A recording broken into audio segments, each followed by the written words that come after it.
work at City Bar. I work at City Bar. City Bar. I work at the City Bar. City Bar. I work at the City Bar in Madison, Wisconsin. Really loud with the music and everyone in here. It's usually pretty loud. It is constantly loud down here.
Well, I'm pretty much responsible for the start of everything, right? I do the schedule and I do most of the ordering, and I also work, so I'm around the customers and I'm around the employees. Well, our capacity is 160.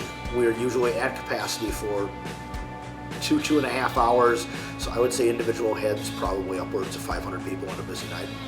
The noise level in the room is loud.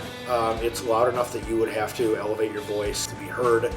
Whereas behind the bar, it is actually strangely quiet usually for considering how noisy it is out in the room, where you can communicate pretty easily verbally with the coworkers, but you usually have to rely on some other means to communicate across the bar.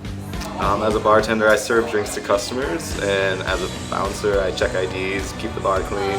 I serve people drinks and do the dishes and socialize with people, stock, cut fruit. Yes, it's much busier over the weekend. Yeah, weekends are generally much busier. The weeknights are a little bit slower. You can interact with customers and talk and have discussions a little more.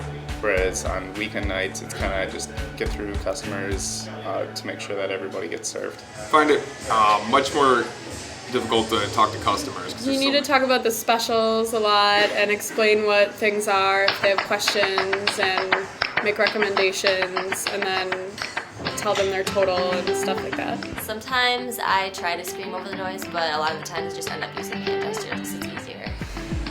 Typical night at work, you generally have lots of people coming and going. And Yeah, it's definitely very hard to hear. So that's when you have to use more of the hand signals and nonverbal communication. Usually it's pointing at stuff that needs to be done or something that needs to be stopped. So usually when you're behind the bar, you're just trying to communicate to each other, stay out of each other's way. Little commands like, excuse me, behind you, can I have that, stuff like that. Yeah, there are nonverbal cues. Usually if it's a movement situation, you'll probably try to get behind somebody and put your hand on their shoulder on the side you'd like to move past them around, so they know to sort of slide the other way so you can move around them so you don't crash into each other. Pointing at things, just sort of getting somebody's attention with a hand, sort of pointing at something like, can I have that? Or just various little directive stuff, bartender to bartender. It's just things like that. It's just A lot of pointing at the person, open or close, hand signals with their tab, occasionally pointing if they're not being clear, like with what they want. Again, it's like open and close tab, that's something like that. Pointing at them again when you're bartending, just letting know who you're serving. A lot of customers will do like shot signals, and it's just kind of like shot, but they range. I use a lot of thumbs up and A-OK signs. Is everything good? Are you doing all right? Do you need anything? like, for example, if somebody's trying to pay their tab, if they get a tab open with you. Sort of the old school gesture is to sort of, I'd like to, sign my bill, please. Some people like to slash their throat, and then some people lately have been doing like you've got a hand and it's open or it's closed. If somebody wants to close their tab, I've seen this lately a few times where somebody is saying, close out, please. And then that's sort of obvious what they're trying to tell you. No, it's all stuff you pick up. There's no handbook for bouncing. It's stuff, I guess I've been bouncing since I was 18, so definitely been doing it a while, so it's not exactly, it's like second nature at this point. Stuff is like, it's universal, like head nods, eye contact, thumbs up, thumbs down. Through experience, if I didn't know it the first time, they usually had to, speak to me without, using the hand gestures, and then eventually I sort of just figured it out. Yeah, it's the same stuff anybody would do in everyday life, non-verbally. It's just, there's a lot more people in the room. No, just kind of something I picked up.